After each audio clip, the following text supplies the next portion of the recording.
Yo YouTube, what's good? I'm back doing my little reaction videos. We are here with Why Rappers Keep Dating the Same Women by Black Sea Speaks.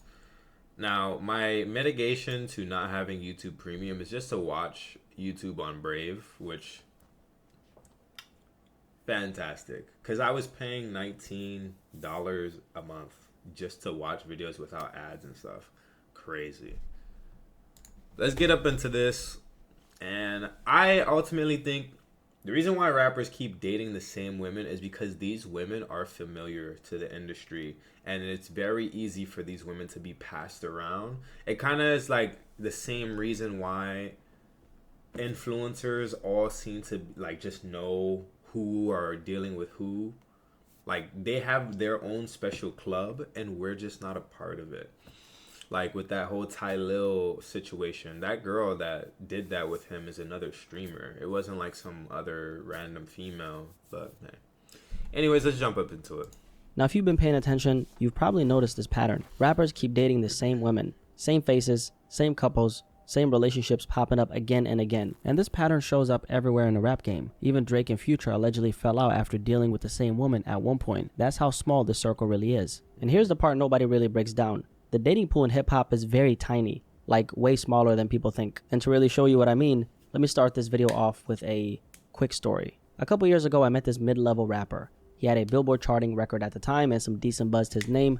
I met him backstage during one of his shows, and that was because a friend of mine had gotten invited and I just happened to be the plus one. So I'm backstage or whatever, there's a bunch of people there, right? The music is loud, etc. And then I noticed something really interesting. In the corner of the room, right, there's these three girls, two in red, one in black. And immediately, I actually recognized these women because I'd seen those exact same girls at another rapper show about like 6 months earlier. So I asked my friend, I'm like, hey bro, who are those three girls in the corner? And then he looks at me and says, bro, they're just a part of the circle. At that point, I didn't really need to ask anything else. And for anybody who's confused, he was basically telling me they're regulars. They move around the whole industry. And that's just one real life example of this entire conversation. Once you really start paying attention, you realize rappers aren't dating from the whole world. They're dating from the same circles over and over. I'm talking same faces, same rooms, same rotation, just behind different doors. Now let's talk about some of those very popular faces in hip hop. Because if you've been anywhere near hip hop culture or even hip hop adjacent, you might recognize at least one of the women on this group.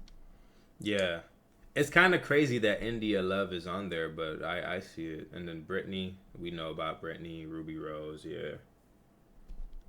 Right now. Let's start with the one to the left, and that is Selena Powell, the self-proclaimed industry thought. I did say self-proclaimed, okay? Wow. Selena has built a career off of exposing rappers, finessing situations, turning private moments into clout, and she's taken pride in all this. This is her forte, like this is what she does. And then we have Ruby Rose, someone who got her first big breakthrough dating Playboy Carti. She rode that momentum very nicely, got connected to the right people, and before you know it, she popped up in the Bad and Bougie music video. Wasn't Takeoff left off Bad and Bougie? RP to Takeoff. From there, Ruby Rose became a recognized face in the industry. She's dated several rappers in a game, built a massive IG presence, dropped music, launched an OnlyFans account. Now Ruby is interesting because she really understood the environment very early on and turned visibility into a business model. And unlike a lot of the women who got caught up in a game, Ruby caught on to the game early and capitalized off of all of it, securing her own bag in the process. You gotta respect it. And then there's India Love, someone who didn't just pop up on Instagram like most people think.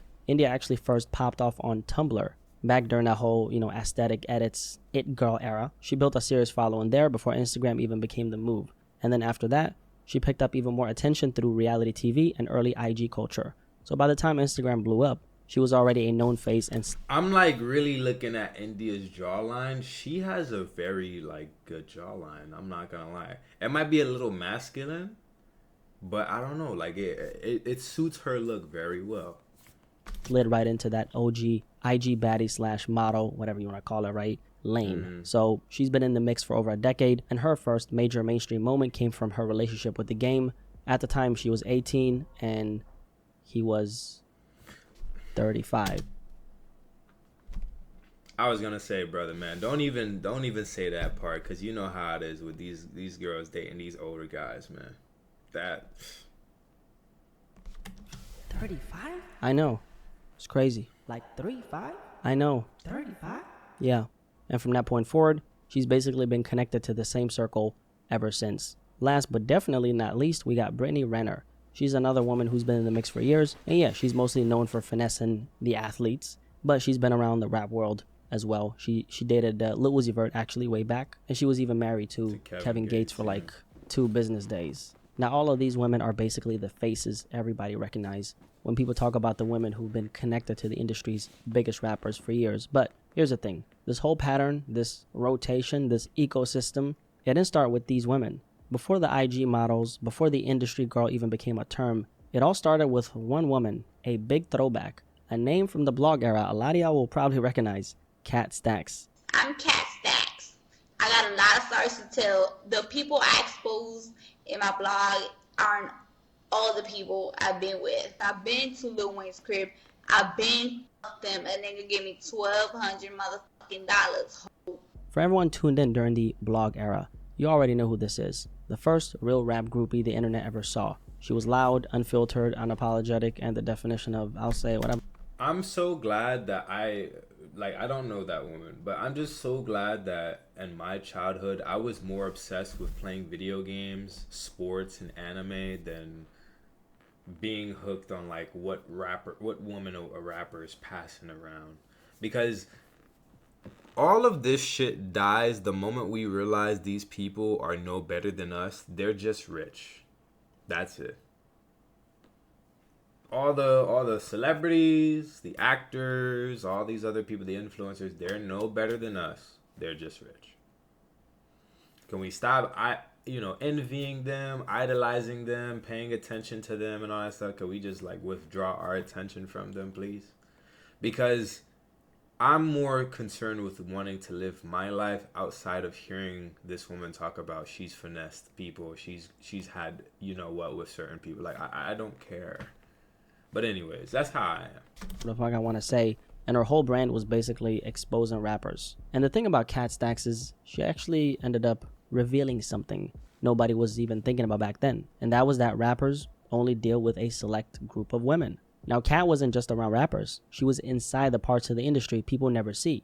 And because she was proudly shameless, she talked about everything that she saw behind the scenes. It was all publicity, entertainment, because to them, I just see them as business, not friend type. My family's my friend, but they're just business. Now that clip right there, that was Kat in her purest form. No filter, no secrecy, no protect the brand. Like this woman she just didn't give a fuck, okay? And she moved exactly like that. In a lot of ways, Kat Stacks became the blueprint for what we now call the industry girl. And yeah, let's be honest, she was definitely clout chasing like crazy. That was her whole hustle. But here's the funny part. Even while she was doing it for attention, she was accidentally pulling back the curtain on something way bigger than her. She showed you the same thing over and over again. These rappers are basically all running through the same group of women. And once you put those pieces together, you finally understand why this keeps happening. It all comes down to one thing, and that word is access. Who gets in, who stays in, who even has the proximity to step into the room in the first place. One of the first questions that someone asked was why rappers recycle the same women. I wonder why.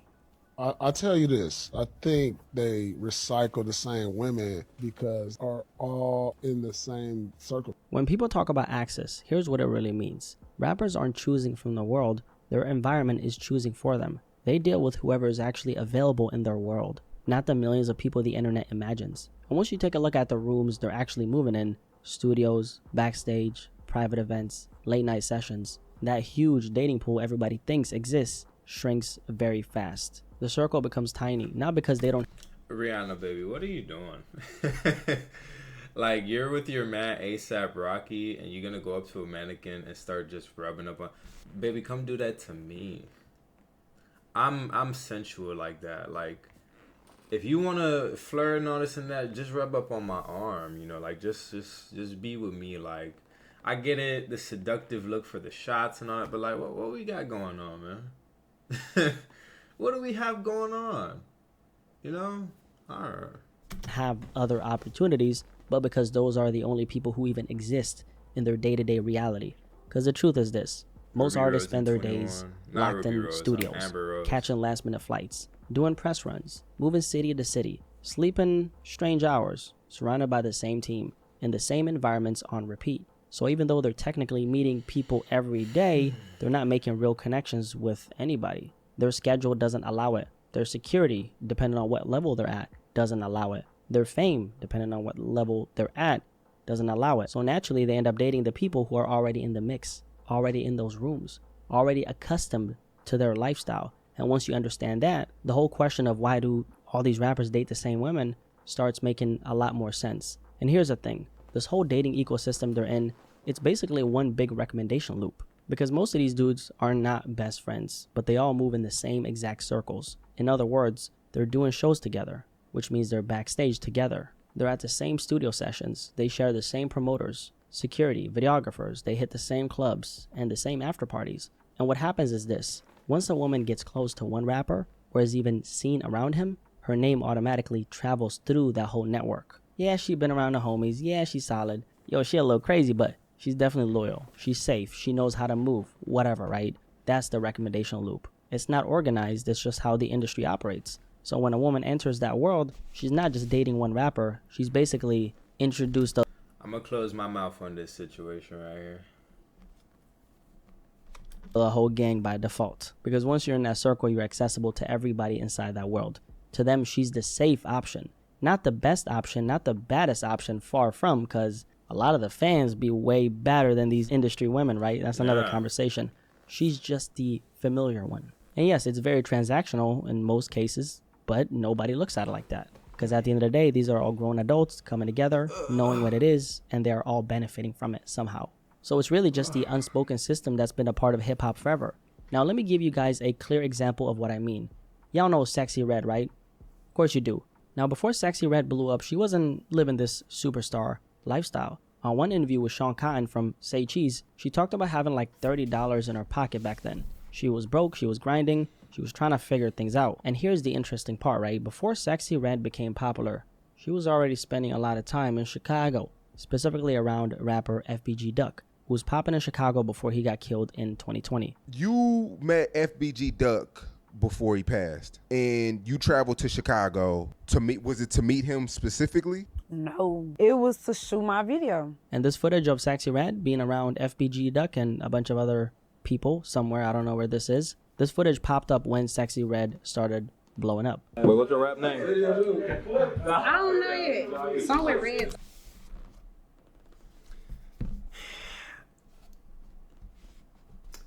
I see why she didn't have the sexy in the red part yet. Now, of course, I wish I knew her actual name. Red isn't the most attractive woman ever. She has gotten better with her look. But,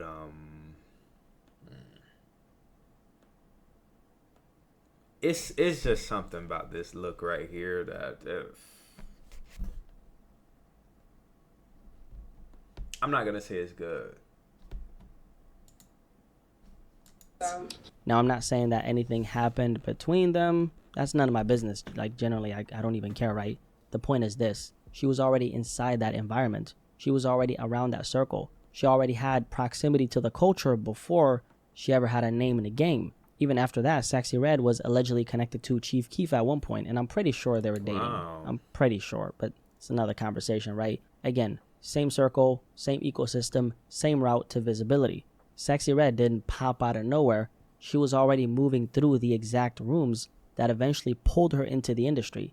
And that's how this world works. Once you're inside those environments, you're not connected to one person.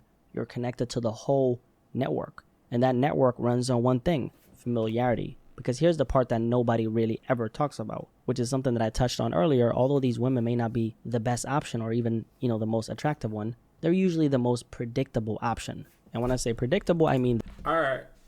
My attention span is fried. Well, not really. I'm at the ends meet with this video. So I'm going to go ahead and leave it a like. Oh, shoot. I think I unliked it. Okay, no, I didn't.